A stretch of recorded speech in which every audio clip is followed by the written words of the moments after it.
主，末将曾说，轩辕柔已经极难对。龙城主高见。城主，这可怎么是没合适？好，往后，轩辕仙城，还有这些时空法宝。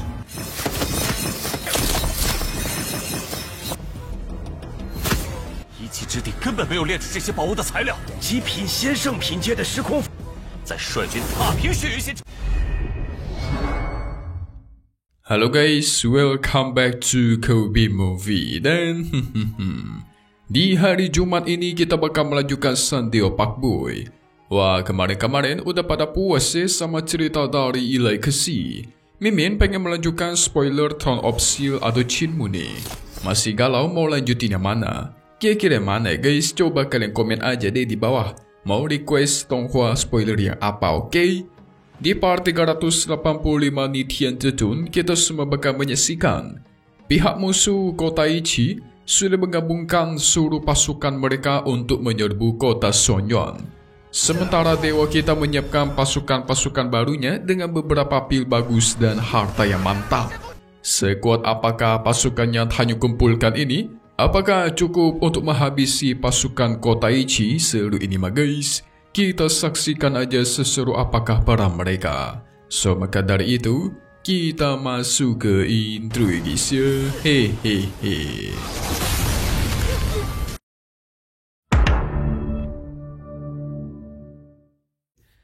Di kemarin kita sudah menyaksikan gimana Dewa Pakboy memulai rencana dengan membuka gerbang kota Sonyon secara lebar-lebar. Menjadi kesempatan juga bagi pihak musuh untuk menyerang guys. Karena kota Sonyon membuka gerbang sekaligus pelindungnya, itu adalah kesempatan terbaik.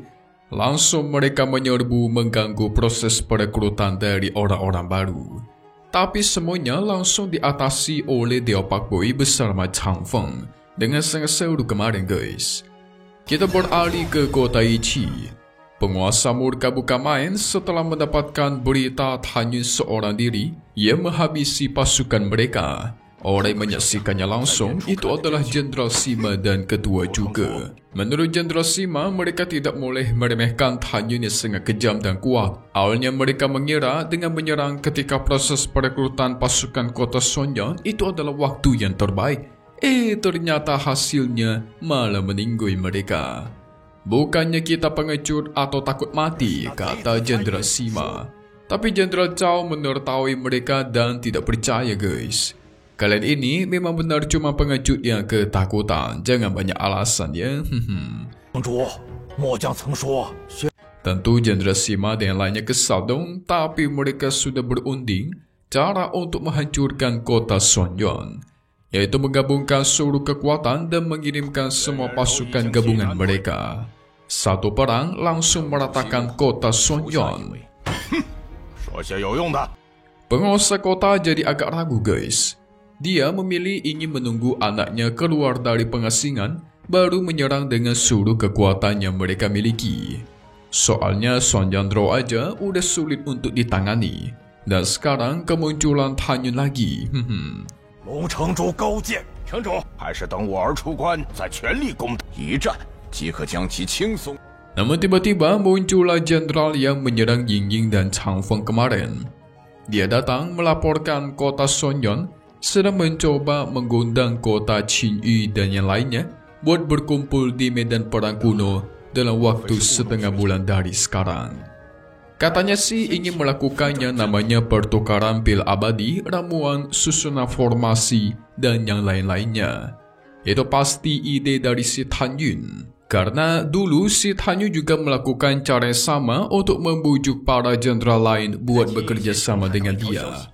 Dan sekarang dia mencoba mengajak kota yang lain buat kerja bareng.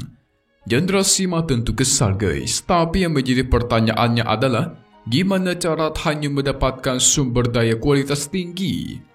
Ada juga jenderal lain yang menebak ini semua cumalah jebakan untuk menjebak mereka. Tentu si penguasa kota Ichi semakin bingung mendengarnya. Pusing dia harus gimana nih?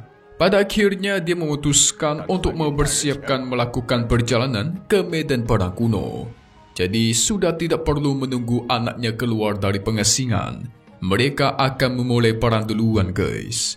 Udah nggak tahan kayaknya nih si penguasa kota. 勾结这些仙城与我们。仙气服转阵法，邀请秦羽仙城半个月后。 Sementara itu, Chang Feng menyambut orang-orang baru yang sudah bergabung menjadi tentara Sonjon.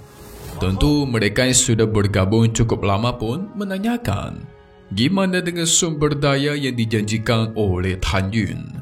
Karena bakal sia-sia saja mereka berperang dengan ranah yang rendah. Para tentara baru ini berusaha meyakinkan guys. Mereka bertindak seperti ini bukan gara-gara serakah, tetapi melihat kondisi kota Sonjon yang sekarang yang kritis, takutnya mereka tidak mampu menahan serangan dari pihak musuh dengan kekuatannya sekarang. Gak salah sih. Pada akhirnya Tan Yun pun muncul. 当初说好的数量和品阶不像。往后，轩辕仙城。 Dia muncul-muncul langsung menyebarkan cincin penyimpanan kepada semua pasukan yang ada di sana. Cincin di dalam memiliki pil abadi, ramuan dan senjata-senjata, bahkan tidak cuma itu. Tan Yun bahkan sudah mempersiapkan menara pagoda ronda waktu untuk mereka mengasingkan diri. Semua orang pun langsung bersorak keras. Inilah yang sudah mereka tunggu-tunggu selama ini.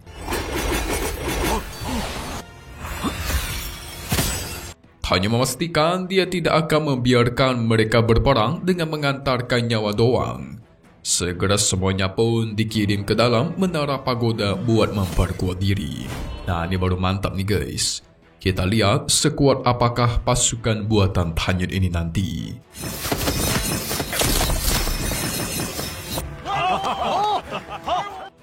Chang Feng khawatir kepada Ying Ying yang sedang menyebarkan undangan kepada kota-kota lain untuk menghadiri pertemuan di medan perang kuno. Si Tan Yun pastikan Ying Ying bakal baik-baik saja, malah sebaliknya dia menyarankan si Chang Feng untuk jangan banyak menghabiskan waktu bersama dengan Ying Ying. Yang ada nanti malah merugikan diri sendiri. Ayo kira-kira kenapa guys? Akan menjelaskan di akhir video nanti ya. Chang Feng memiliki kekhawatiran terhadap pertemuan di medan perang kuno nanti.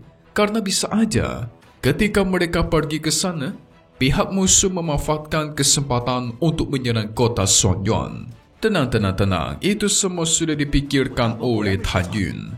Sebelum mereka pergi, dia akan mempersiapkan tim pertahanan super besar, ditambah formasi pelindung yang bahkan tidak akan bisa mereka tembus selama 10 tahun ke depan. Formasi sekuat itu bakal menjadi pertahanan terakhir untuk kota mereka.